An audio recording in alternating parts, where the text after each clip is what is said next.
In this video, we're going to go over the IFR panel in the FX-3.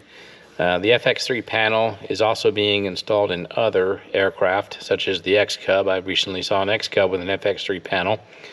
But from what I understand, this IFR panel is becoming very popular. I initially wanted to just add the G5, as I plan to add, or I plan to fly at night. And that gives me the backup ADI. And then I went ahead and decided to get the WAS GPS, the GNC 355, so that I can practice instrument approaches and do other things in the airplane, as the area where I live, the Richmond, Virginia area, is not the greatest for backcountry flying. So the instrument approaches will help me with some proficiency, explore the GPS approaches, whatnot. So what I want to do is just go over the IFR panel for anybody that might have some questions. I spent some time with a new FX-3 owner, and some questions came about, and so I figured maybe I'll do a video, and maybe some others will have the same questions. Before we get into this, the last video I did was on the training that I've put myself through the last 8 months since bringing home my FX-3 in October. One thing I didn't mention that is a valuable asset are GoPro cameras. And while it's nice to do the aviation photography, or some call it cinematography, in Air Force A-10s or Air Force fighters of any type, we have video. So we record the bombing, the strafing, the air-to-air combat, and then we come back and we debrief it, and we watch that video back and critique it and learn from it. The same thing applies for video in aircrafts like this. So I use essentially two cameras. I have the nose camera to see what's going out front, then I have one over my left shoulder, which is watching the panel, so I can come back and look at the G3X, look at airspeeds, look at anything that I want to see that I may have observed on the panel, as far as my debrief in flight lessons. And then I have a third GoPro that I put out on the strut using the in-flight cam strut mount, mainly for just aerial photography. I'll also take camera 3 and I'll put it back on the back side and get a look forward, or even a look aft, and get other views of landings. All right, so let's take a look at the panel. Right now on the G3X, by the way, I still have my, from night flying, I take a little piece of, it's blackout tape. I've been exploring light dimming tape. For night flying, these lights are not night friendly. They're just too bright. So you can take electrical tape, or this find on Amazon any type of light dimming tape, and I put it over the fuel pump light. I leave the left side open so I get some light projected out the left side, but it's not blinding for night flight. I've got the G3X in configuration mode right now. Let me also add the plane is being powered. I have a pigtail on the battery for an Odyssey charger, and that is plugged in right now. What CubCrafters sells, you can also get from Amazon, is a NOCO Genius 5, and plug that into the 12-volt receptacle, and that will charge the starter battery. So when the plane is not in use, you pretty much want to keep it on charge, because there are parasitic drains. There are some draws on the battery that you cannot turn off. I think it has to do with the GPS. I'm not sure. I'm not sure all the items, but I did use the NOCO Genius 5 for a while, and then there was some discussion about the Odyssey battery charger, and I'll put a link to that in the description. So I did add the pigtail that comes with that charger that connects to the starter battery. So we are on battery power, so we can take our time here. To get into configuration mode on the G3X Touch, this is a GD465, which has the SiriusXM radio in it. I believe Garmin is phasing these out, and you might get a GD460, which doesn't have the SiriusXM functionality.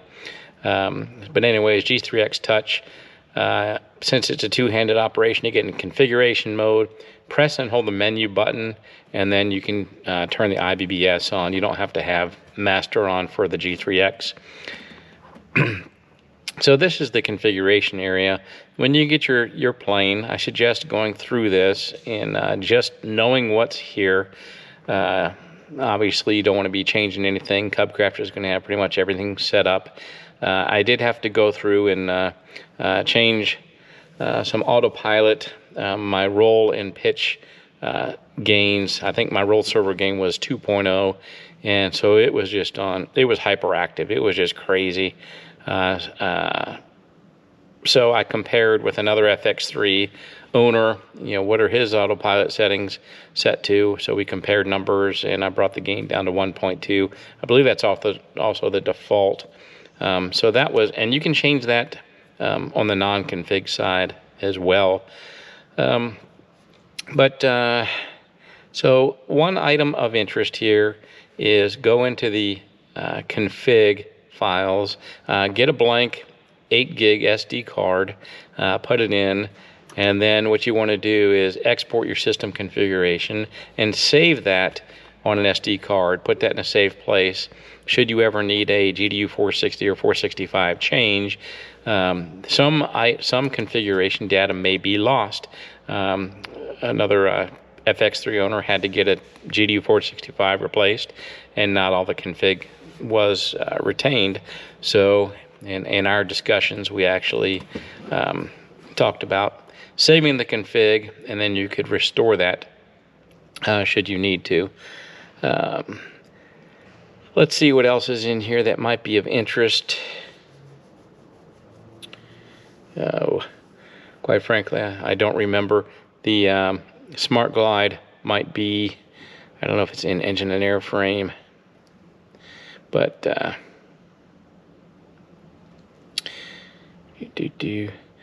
don't know. But that's how you get into config mode. Get in here, become familiar with what's here.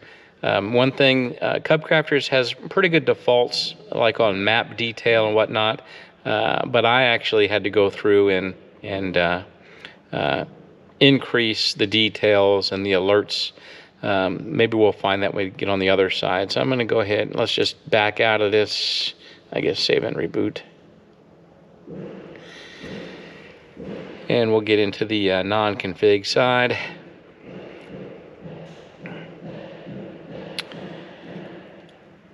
And while that's coming up, I'm also going to bring on all the other avionics. Now, I had an issue with my G5. Let's hold on here.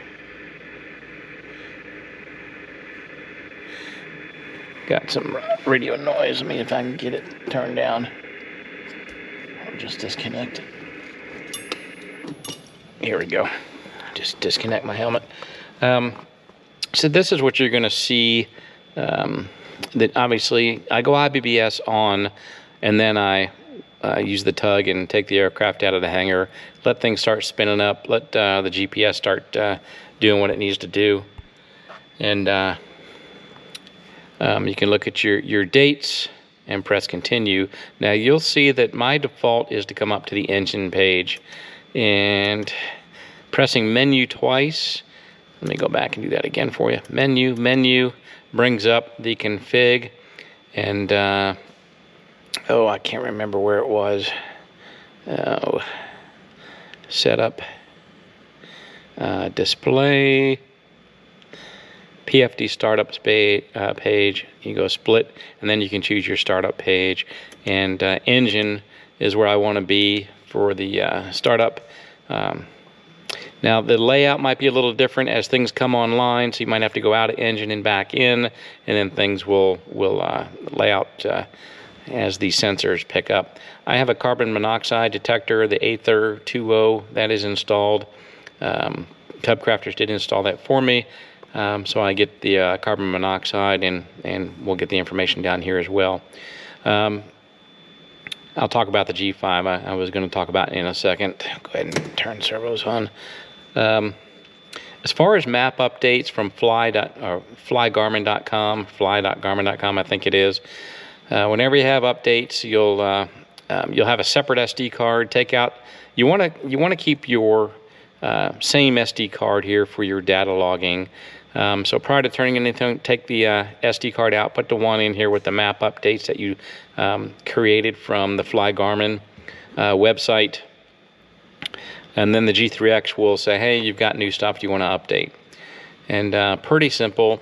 And if you have a software update, there have been 2 since I've had owned the airplane.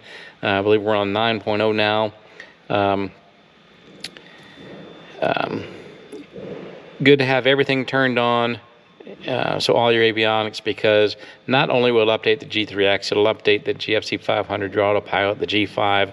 Everything gets updated, so you get everything online when you have a software update. Now, updating the maps on the GNC 355 is different and not as user-friendly as the G3X. If your maps are expired, it's going to be the same. You're going to take the SD card out, put the SD card in that has your map updates. Turn your master and avionics on. I typically get my map updates before they expire.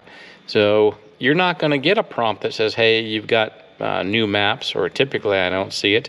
But if you go into databases, now it's going to recognize you've got an SD card in there, and it's going to ask you to preload them, and then it will automatically switch over to them later. So it's a little different procedure and when you're bringing in maps before they expire. So then we'll go continue, and that'll bring the COM online. Again, this is GNC 355, which has the WASP GPS and the COM. If you've got a 175, I believe that's WASP GPS and transponder. I can't remember exactly. So let's talk about the G5. I'm going to go ahead and change the brightness by pressing the power button. It's in auto. I'm just going to crank on that and then hide. Now, as I was saying, when I went for my 10-hour oil change at CubCrafters, my G5 was dead. Except it was black. It never would turn on. Not sure what was going on. Fortunately, they hadn't gone home yet. It was after quitting time.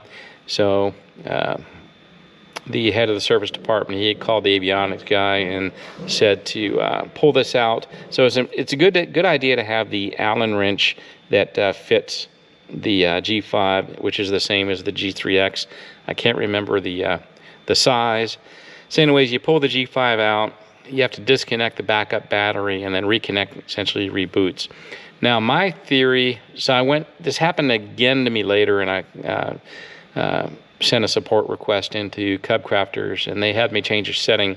But I think what causes it, when I was there at the 10-hour oil change, there was a lot of avionics, some educating to me, but some config changes as they were installing my forward-looking video camera.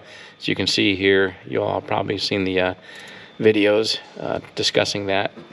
Highly recommend that little $45 2 parts is all you need, the camera and a converter to go to the back of the G3X, and it's done. But if you're master on, master off, master on, master off, and you're never letting the G5 fully come on or fully turn off, I think what I call short cycling it, I think it causes the G5 to have that issue. So I'm always careful to let it completely boot up and let it completely turn off, and I haven't had a problem since. And again, CubCrafters had me change a setting. I can't remember exactly what it is. But the G5, the brightness, the auto brightness, I'm not a fan of it. The G3X is pretty good, but if you're night flying, it just gets too bright. So I press the power button, and then you can come out of auto mode, or you can put it back into auto mode. So let's bring it back up. Now, CubCrafters, whoops. All right, yeah, let's get the brightness up. CubCrafters has the HSI feature disabled, and obviously, this is supposed to be a backup ADI. You can turn it on. I believe the way you get into config is you press and hold this knob, press it in, and then power it on. But then you can put it in HSI mode if you want. Just kind of cool to see. PFD mode is what it's called for this one, but pretty basic. But the G5 is neat. It's all interconnected, so you can actually make autopilot changes on that, and it will change over here. As far as the G3X, let's just go over a few things. Obviously, it's a touch, so touching the ADI will bring up like your different settings. One important one here is the minimums, and I didn't know this. I did an RNAV GPS approach video, and somebody commented that this is how you set the minimums, and it will give you an audible when you get to the minimum altitude. So that was a nice item to learn. You can touch the heading, change the course instead of cranking on the heading mode.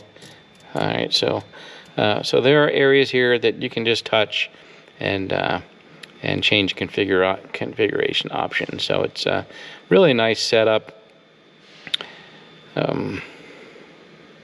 Go everything and just go through everything and learn what's where. Autopilot, you can obviously control everything from the control panel here, but you don't even need to touch this. If you touch this blue bar up here, you can go into the autopilot control and set everything that's available. So that's handy as well if you just want to drive everything from the G3X Touch. As far as map detail, press menu, and then you can go into different options. And I just spent time, when you're flying across the country, is a great opportunity to go through all of these menus and set as you want. Again, CubCrafters did a pretty good job, but airspace alerts, I can't remember where that was, but that was something I turned on. A lot more detail. It was probably, let's go menu twice, go into setup. See if I can find it real quick. That's where we just were.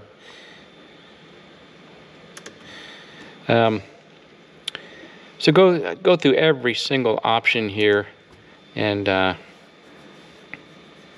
learn what's where. Tap in the engine, whether you want it on left or right, you can set in the menu.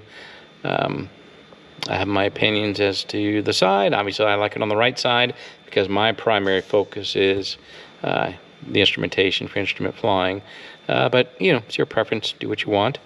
As far as the fuel calc, when you get your plane, you're going to get some documents about K-factor and calibrating the fuel flow sensor so that these readings become more accurate. In a later update, I don't know if it was 9.0 or what, but Garmin actually, you don't have to mess with K-factor. You don't have to go into config mode and do all the crazy math to get K-factor. Just press menu, calibrate fuel flow, and then here's where, now what I do is I fuel up my plane so I know the exact level that I bring the fuel up to. Otherwise, you don't know between different people fueling it, but you can put in the actual fuel used based on the actual fuel that you put on board, and it will automatically do calibrations. So there's no reason to go into the config side to do a K-factor adjustment. Just go to the fuel calc page, tap menu, calibrate fuel flow, and that's where you can make the fine refinements. Let's see. Let's talk about one question that came up. You can see here we've got external GPS, which means when I do direct twos or flight plans, everything that I do in a GNC 355 will be displayed. So let's go ahead and let's bring up the map. Let's do a direct to, select waypoint, find, we'll go to Blackstone, activate. All right, now let's see if I can also, let's get up ForeFlight. I should have had it up already. All right, so it's already picked up the flight plan. You'll want to Bluetooth connect your phone and or iPad, and I'll show you where to do that. And then ForeFlight is going to be able to talk to all this, or Garmin Pilot, whichever you prefer. So you can see from the GNC 355. Now, let's say you are flying along and you do a direct to on the G3X, and I want to go to Luray Caverns. All right, so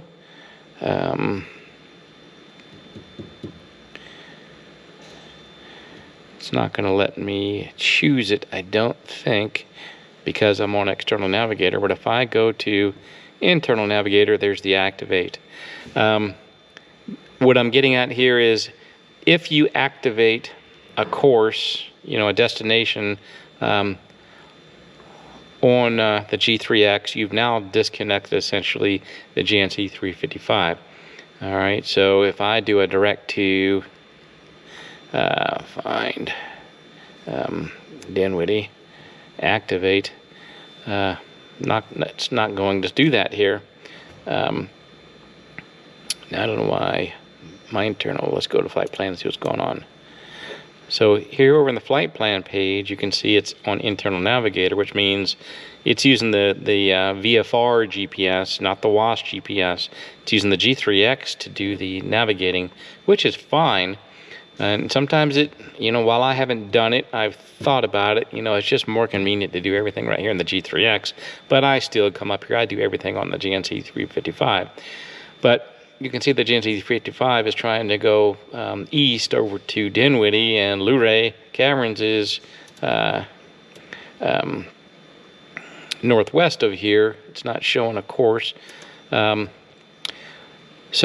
in order to get the GNC 355 talking again, we have to go to external GPS. So now, come on, let's go back to the map. There's our course down to Dinwiddie, KPTB. So just keep in mind that if you do any navigation control from the G3X, you're going to go to internal navigator, which means G3X. If you want to drive, you want to use your WASP GPS, this is external navigator. So over in the flight plan page is where you can choose your flight plan source. Let's talk about the data bar real quick. I have two radios, so not only do I have the GNC 355, which is COM1, there is another radio on the ceiling mounted. It's just the remote, the GTR20 remote. So this is COM2, which is GTR20. I highly recommend the two radios. It's personal preference. Gives you options, like if you're flying in formation, be able to talk to your flight versus nav. I've also had some situations where one radio is better than the other. I'm talking to center on a cross country, and so that's been a help as well. But you normally, the way it comes from CubCrafters, let's go to setup, data bar, it's going to look like this. You get two spaces for custom waypoint distance, fuel over destination, AGL altitude, whatever you want. You don't get much to put there. There's just not enough room. Now, if you wanted to kill a radio, you can actually turn one of the radios off, tell it not to use that. Obviously, you don't want to do that.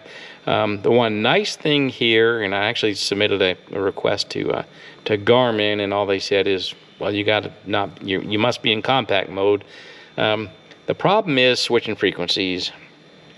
This is real easy to switch when we're not in compact mode, which is real nice. If I want to talk to my flight, I can do that. If I want to talk to center, I can do that. Well, if we go to compact mode, or minimized, I want more buckets, if you will. So when I'm going cross country, I'll typically change my AGL to FOD, fuel over destination. And let me show you how you change those. Double press on the menu, go to setup, go to data bar, go to the bottom, data fields change, press the one you want to assign, and then you can see everything available that you can choose to assign your data field. Now you also have 4 configurable options on the GNC 355. So if you're smart, you can blend them. I really haven't paid much attention. One thing I do like on the GNC 355 is the ETA, so I can see an exact local time. Now this is going to come not set to a time zone, so in order to get a local time, you actually have to go into the menu.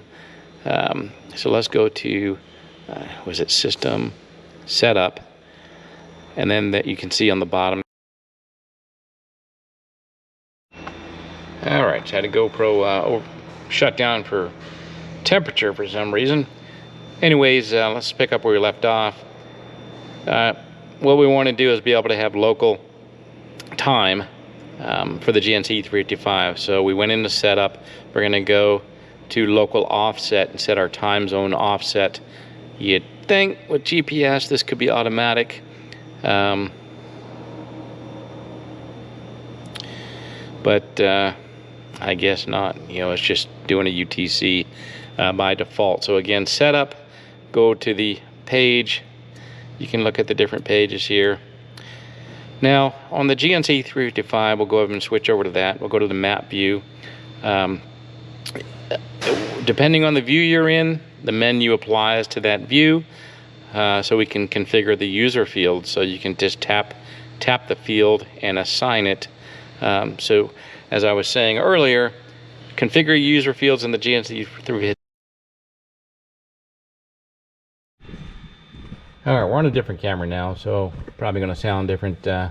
My GoPro 10 overheating on me. So let's try this. I'm going to talk faster and try to end this video. As I was talking about the configuration, each screen of the GNC 355, you can press menu.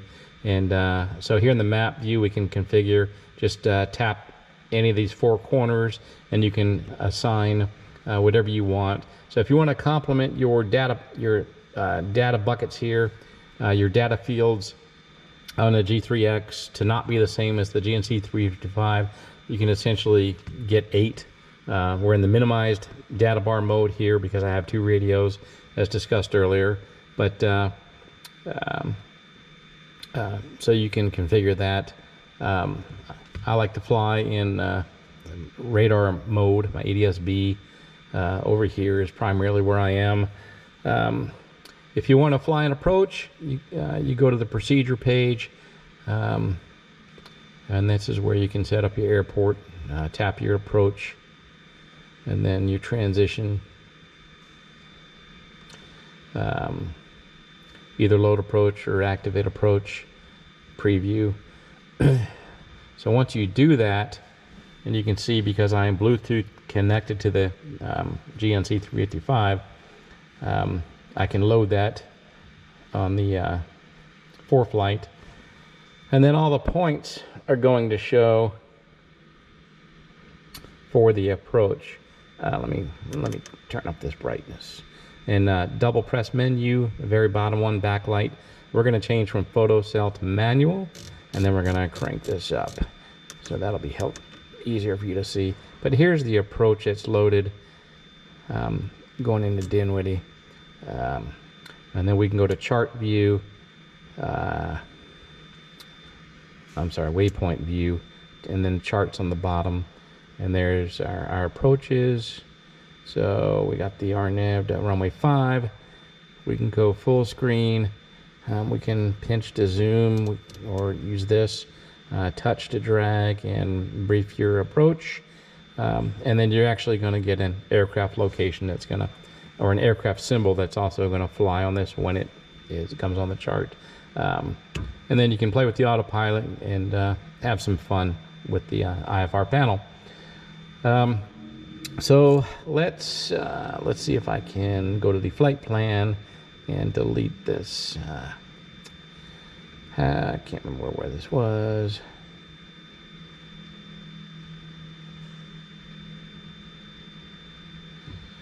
Let's see. All right, so now let's say we're going to ForeFlight. We're going to go to a flight plan. Let's go ahead and clear the flight plan. And I'm going to show you how you can send this up to the panel.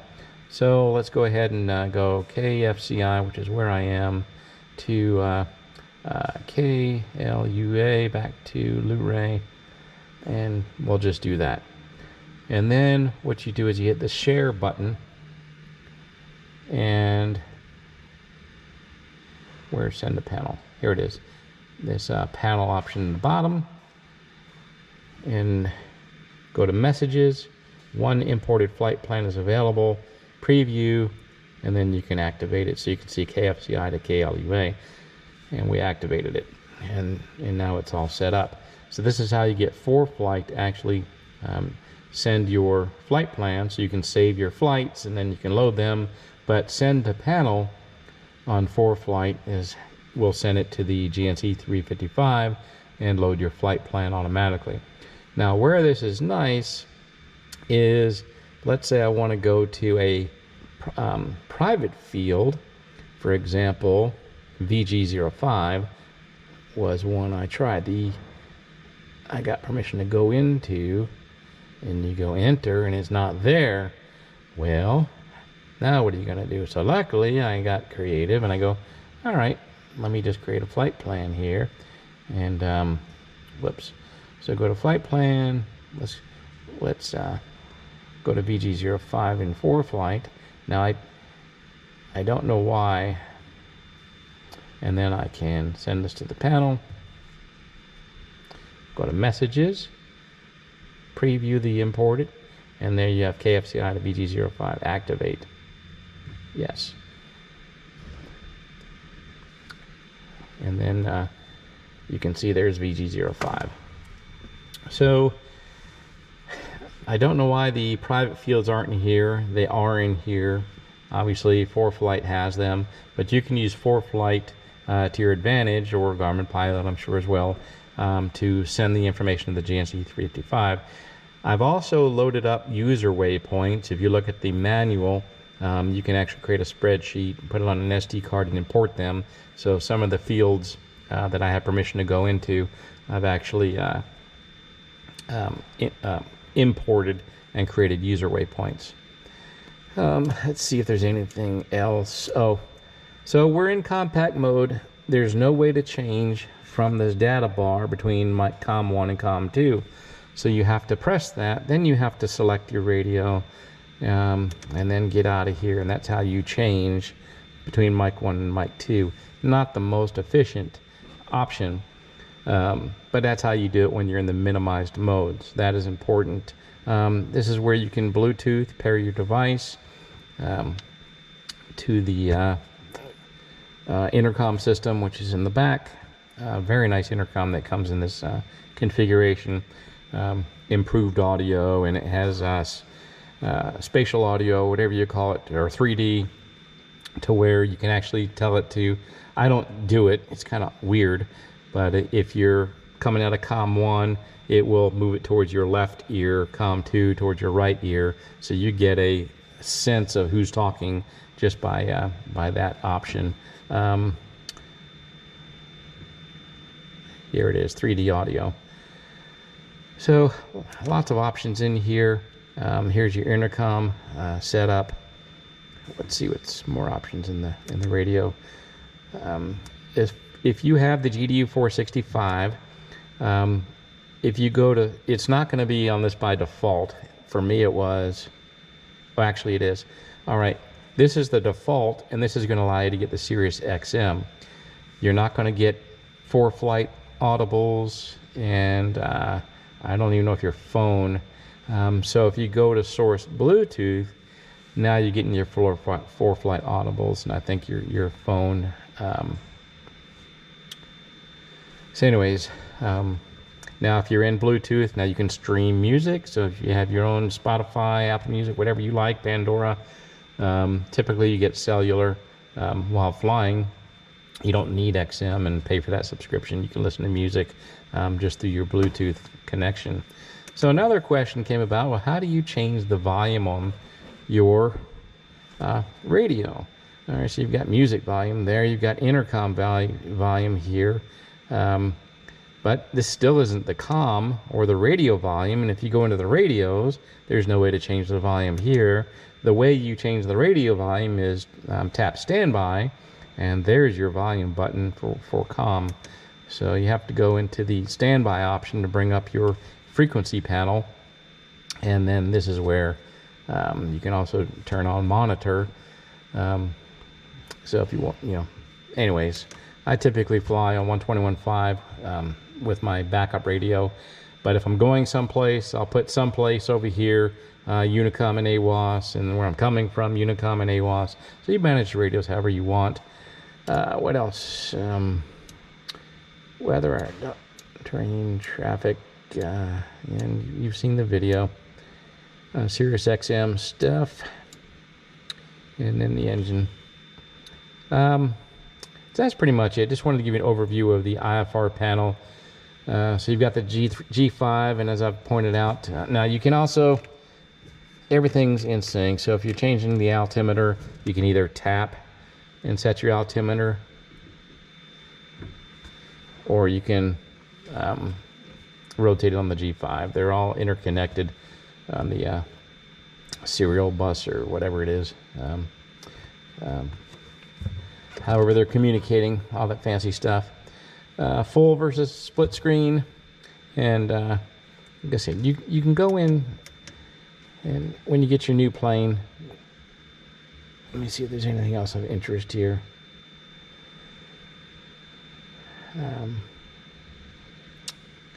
Set up everything. Go through everything and just become familiar with it. So that's the IFR panel. Can't think of anything else to share at this time, but hopefully that gives you some overview of the nice layout on the FX3 IFR panel. Take care.